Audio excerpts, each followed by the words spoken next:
The two big American political fights of the summer are the Supreme Court nomination of Judge Sonia Sotomayor and this generation's version of the ongoing battle royale over whether we need an actual health care system in this country or whether we can keep muddling along with the bad model of a health care system that the insurance companies made out of popsicle sticks and spit and forms in triplicate sometime back in the Truman administration.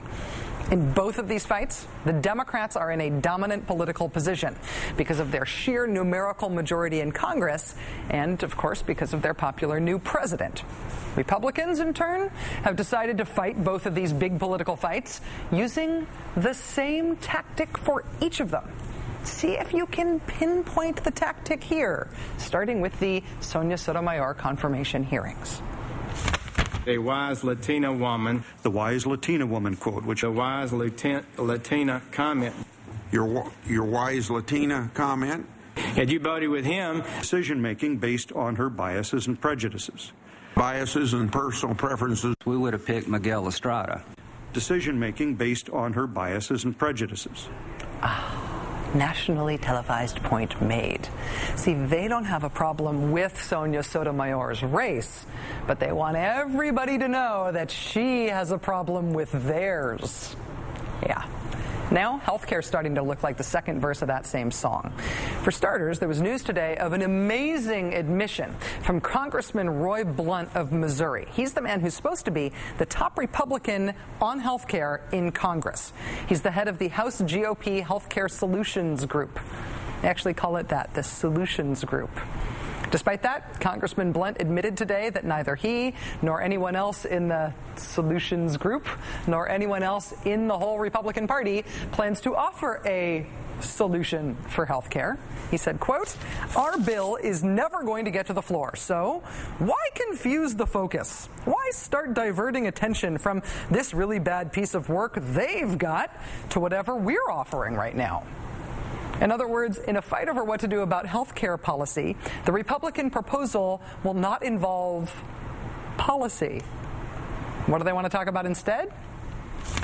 We saw white firefighters under assault by agents of Barack Obama and Sonia Sotomayor. Now, white policemen are under assault from the East Room of the White House by the President of the United States. The President's reaction to this was not presidential. We got the acorn reaction last night.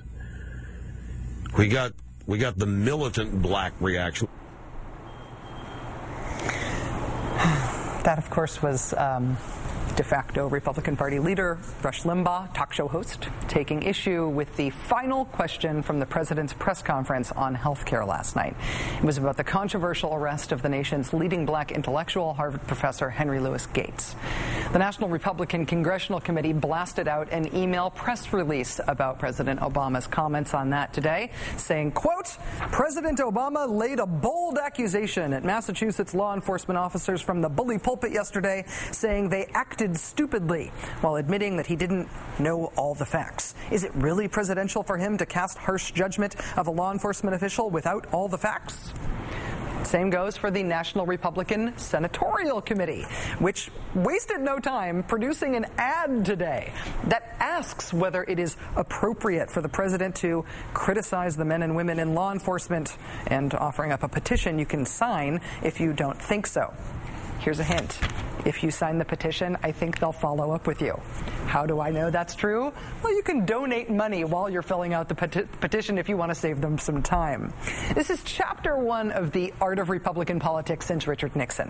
When surrounded by a more popular opponent whose ideas you can't necessarily counter or you don't feel confident countering, steer as far clear as you can of ideas and policy, and instead stoke racial indignation among your base when you can.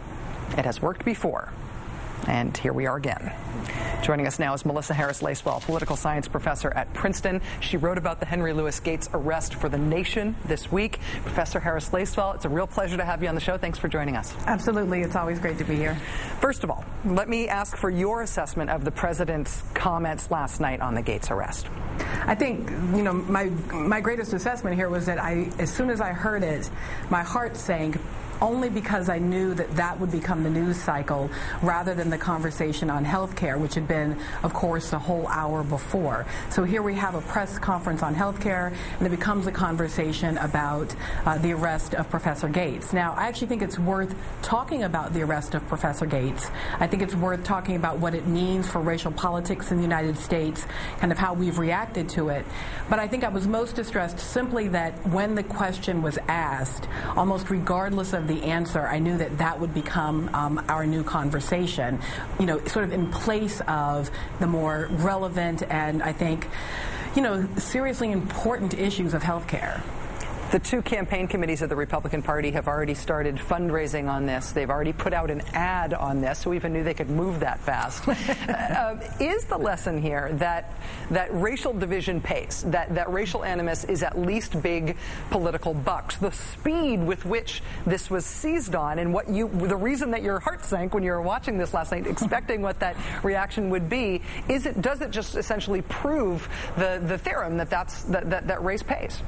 Well, we'll see. So what the GOP is up to, a couple of times you've asked me on this show, what are they doing with all of this kind of racial politicking? Don't they recognize that there are these huge demographic shifts happening in the country? Haven't they noticed that it was a large multiracial coalition that elected our last president? But I think the answer is, as I've thought about it more and more, is that we're looking at a midterm election. In 2010, what the Republicans are hoping to do is to make enough sort of room in the House to maybe even possibly retake the House. Now, this could potentially happen on the basis of a kind of race-baiting strategy.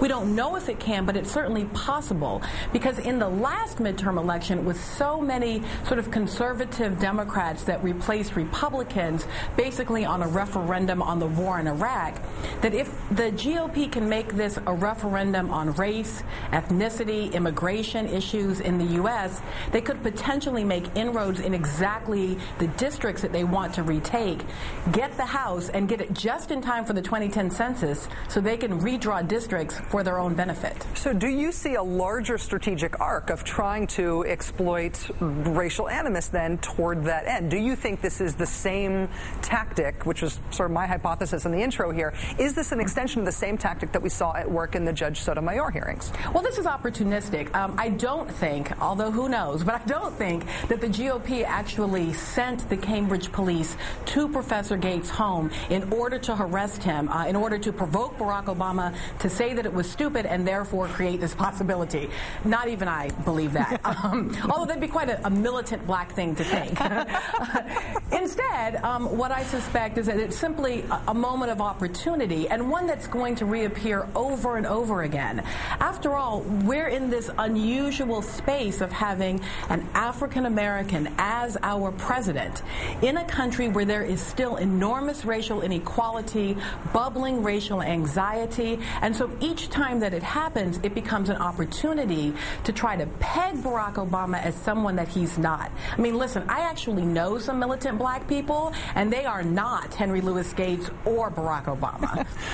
Melissa Harris-Lacewell, political science professor at Princeton. It's always so great to have you on the show. Thanks so much, Melissa. Absolutely.